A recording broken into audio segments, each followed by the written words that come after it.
Redditors, what's the most metal thing you've ever seen? Steve Irwin wrestles a croc back into the river, stands up and looks at his hand. Crikey, I dislocated my finger, grabs his finger and pops it back into place, then double takes. Wait, never mind, it's broken, edit, my first silver. I'm so happy that it's regarding something relating to Steve Irwin. There was an article about a rapist who threw gasoline on his victim and proceeded to light her up in an effort to shut her up for good. She dragged him into the flames to burn with her. First time I saw Steve Irwin on TV. I didn't know who he was in a small rowboat with a camera guy at night. It was pitch black other than a couple of small lights on the boat. Up next to the boat comes this huge crocodile. Like whoa, garbage. So, Steve isn't scared at all, he's like, look at that beautiful creature, which was pretty impressive to see, but then, without a word, #Steve jumps out of the fluffing boat, into the fluffing water, with the fluffing crocodile.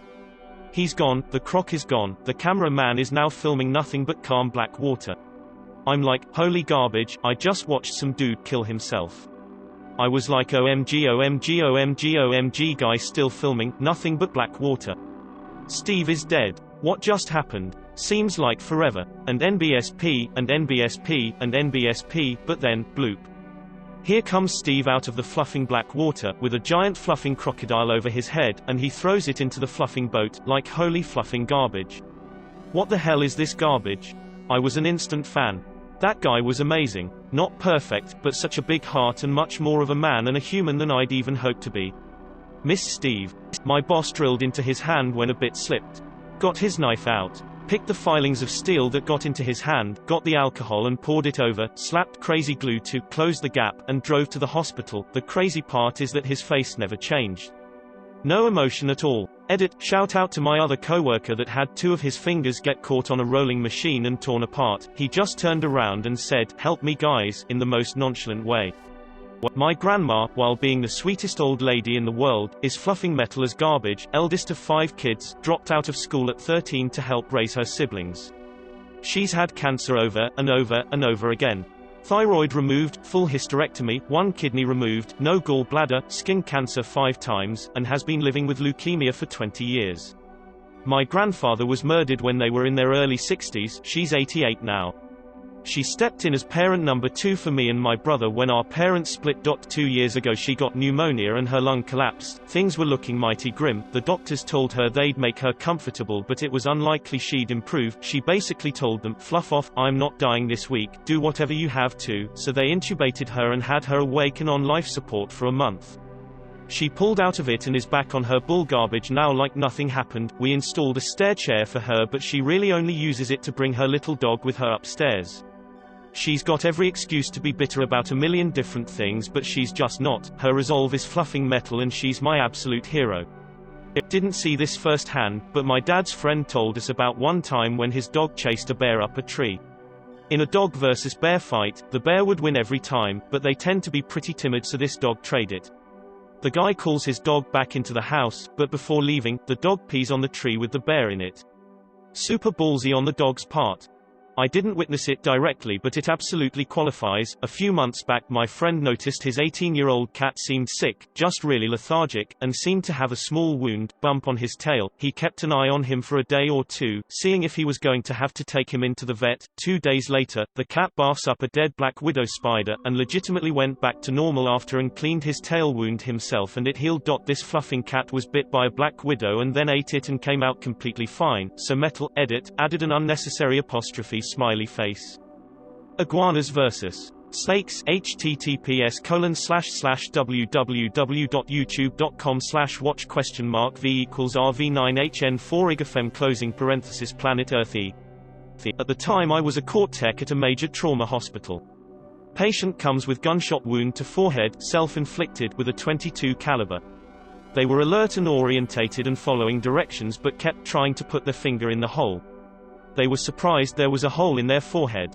I used to have a basset hound and a tiny cow-looking chihuahua. Basset hounds have a nose and a desire to hunt. One time a hawk came down, trying to carry away the chihuahua. As it swooped, it didn't get a chance to grab the tiny cow because my basset caught its neck, brought it to the ground, and started methodically breaking all its bones by running its jaw up and down the hawk's body until it laid there dying, unable to move.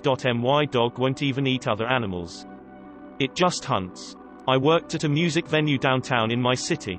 Every Saturday was a mix of punk rockers and metalheads who came down for 80s night.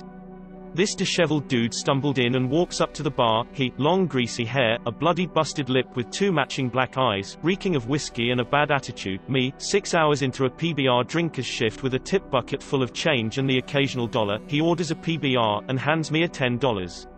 I give him a $5 and 2 singles. I go to turn to the cooler to grab his drink and he yells something along the lines of, "Where's the rest of my fluffing money?" I snap back, tell him he gave me a $10, and turned the till to show him the empty $20 spot. We didn't keep large dollars in the register, because we dealt in pocket change for $3 tall boys and $5 40s. As I go to grab the register and turn it back towards myself, ignoring his demand for money, I feel the darn thing slip between my fingers as I watch this fluffing fool lift it over his head.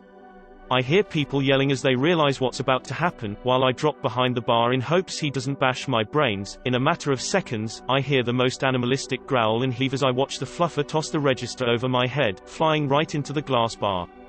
This was the mother of all oddly satisfying sounds, a giant bar mirror with 6 glass shelves, 50-plus glass bottles of liquor and assorted beer breaking into bits and raining down all around me. In the darkness, the neon lights shining through the glass mimicking sparklers shooting out of the wall where an entire bar stood a moment earlier. It all happened in minutes, feeling like an eternity. Then it all ended swiftly as the bouncers moved in, picking this guy up over their heads, throw him down 2 staircases, toss him out the door and beat the dog garbage out of him. It was just another Cincinnati Saturday night. I watched an epic fight between a spider wasp and a huntsman spider. It went on for about 10 minutes and was like a kind of mini Godzilla, King of the Monsters vibe. It ended with the spider wasp winning and dragging the spider back into a big hole in my garden wall. It was fluffing intense. Australian wildlife is metal AF. My grandpa survived 3 brain tumors. They removed large parts of his brain, though, and he had multiple grand mal (IDK how to spell) seizures. He averaged almost 1 seizure a day IIRC, regular treatment wasn't really working, so his amazing surgeon guy put electrodes in his brain that stopped the seizures for a good 7 months. My grandpa was a cyborg for a short amount of time. And he was given up as a kid, tortured because his parents abandoned him to a state school, where they electrocuted him because they misdiagnosed him with autism. He was called in for the draft for Vietnam pretty much as soon as he was able. They rejected him for his mental health background, to which he stubbornly said, "Fluff you, I'm enlisting," and he said Vietnam was easier than his childhood in a lot of ways. He spent his life advocating for autistic rights. If you don't believe me, they wrote a book about him. You'll like it here, by Ed Orichovsky, again spelling IDK if that's right. My grandpa was a Vietnam veteran cyborg who fought for autistic rights. I loved that man so much. Edit to add that the book is largely about his childhood and advocacy. Not so much about being a click-butt cyborg man. It is a really good read, though, and everyone I know who has read it has really loved it. Bit of a tear-jerker. Second edit. Thanks for my first silver. I_can_Haas_brains. Punk rock, not metal, but kids were getting kicked out of a show by security for stage diving and the band stopped the set to invite everyone on stage to sing with them, cause you can't kick out everyone. I can't remember the band for sure, but I wanna say it was Rancid. Rammstein at the Metro in Chicago for $5 in the summer of 1998. Old lady I used to take care of, she was an aircraft mechanic in her youth during WW2, she fought me tooth and nail every time I went in to help her.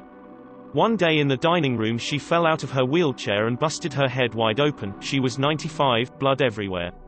This lady stands up, blood running down her face. We rushed to help her, she looked me dead in the face and said, "Fluff off, I don't need any help." We called an ambulance. One of my friends has Ehlers-Danlos syndrome, far worse than myself. I remember once her foot fell out from under her on a staircase, she slipped down and ended up a curled and contorted mess, having dislocated both shoulders and twisted her legs underneath her. Before I could even get down the stairs and help, she started popping her joints back in and untangling herself. It was like watching a marionette build itself from a pile of parts, either truly metal, or nightmare fodder. There's a whale autopsy video where the whale is paraded through a town and then basically explodes because of built-up gas. That was pretty metal. Right here on Reddit, a decapitated wasp picked up its head and flew away. Turning off the highway onto a road that leads into a small country town, there was a deer carcass rotting underneath the sun that was likely the result of a vehicle hit. Feasting on the corpse was a bald eagle, with its beak stained red from his free meal. I slowed down to observe, and he spread his wings out as if to show his dominance, once-in-a-lifetime sight. My aunt got a radioactive seed implanted in her liver as part of last-case scenario cancer treatment. It had to be transported in a huge lead box. Her bed had lead plates on them that were like walls. None of us could touch her or sit near her because she was radioactive. She didn't get any superpowers, which sucked, but her attitude throughout is what made it really metal to me. When things are bad enough that having a radioactive seed implanted inside your body is a good idea, then things are pretty darn bad. She had a 50% chance of dying 24 hours after having it implanted. She found out a little while later that it didn't work. Her words when she came out of the room after being told she was terminal were, "Welp, that's me stuffed, isn't it? I miss her."